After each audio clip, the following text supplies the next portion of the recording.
His economic policy is basically he wants to make you asking for breakfast. So he takes the egg, raw egg, from the crate and smash against the wall. That's your breakfast. Have you not seen the way they were? Have you not seen a picture of how they were throwing bread into the flood in Meduguri for people? That's the economy policy. The economy policy, the height of the economic thinking is palliative. And why? Because palliative is a thoughtless thing. You don't have to think because it's instantaneous. You give that day. And secondly, palliative is contract. So Nigeria is an emergency zone. So Nima, none of them will come out. So just like that. So it's like asking somebody to have a nutritional plan for their family. Like, remember when we were growing up, they will tell you about balanced diet, how to raise your children, what kind of food to give to them. So the person is supposed to teach you home science of to have balanced diet and all of that. It just takes you from one wedding to one funeral to one shift and say where you go and eat your love rice up and down. I said that's balanced diet. So they don't have any articulated plan for three reasons. One, they don't think, sincerely speaking, and there may be data to back them up. They don't think that people respond to policies. And Tinubu is a businessman before you can call him a politician. He's a businessman. A businessman thinks, why am I wasting my time? People are not going to respond to policy. People don't care about policy. If you listen to them, you talk with them, they will look at you.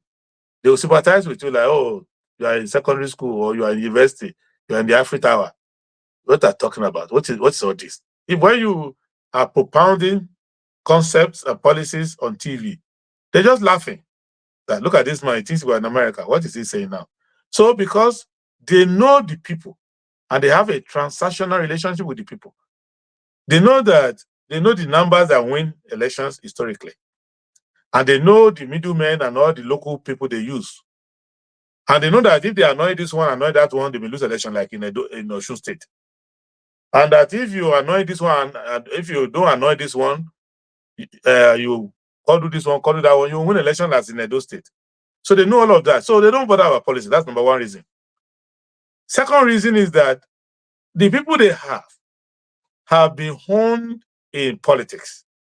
They don't have people to run policies. So they can't run a government effectively. They can't form a government effectively to run it. Because the people they have talent in politics, not in governance. So asking them to run a methodical governance, they will run out of people.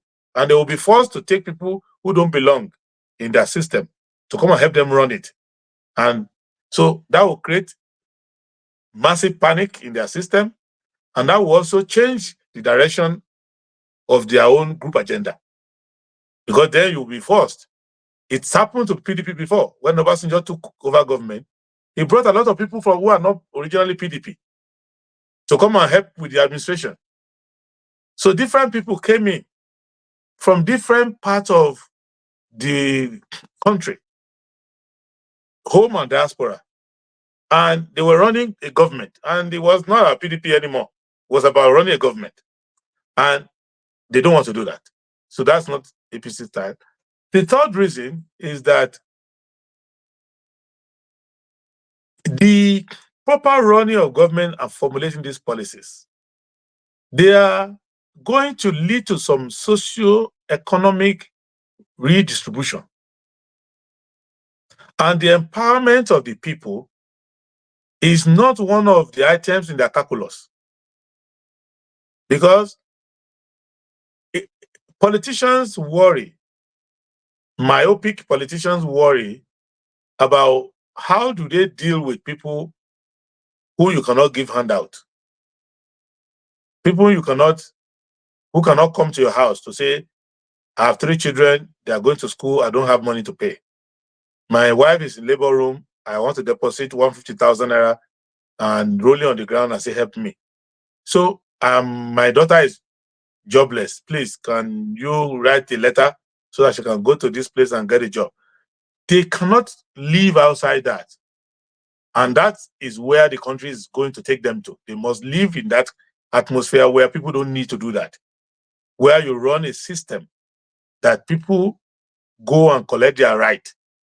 They won't have to come to you to beg for handouts. And those are the reasons why they don't have any broad policies. So to say, there are some statutory obligations they have, which is to pay debt.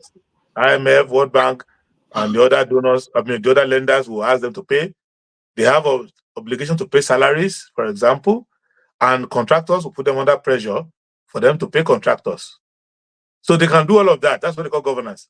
But to do original things, to formulate policy, to carry it through, to do it the way Okpara did it in the East in those days, the way Mbakwe did it in the Second Republic, the way Bola Ige did it, the way Rimi did it in Kano, and all of that time, the way Awolowo had done it in the First Republic, Ahmadu Bello, the First Republic, they don't want to do, they can't do that. They are not interested in that at all.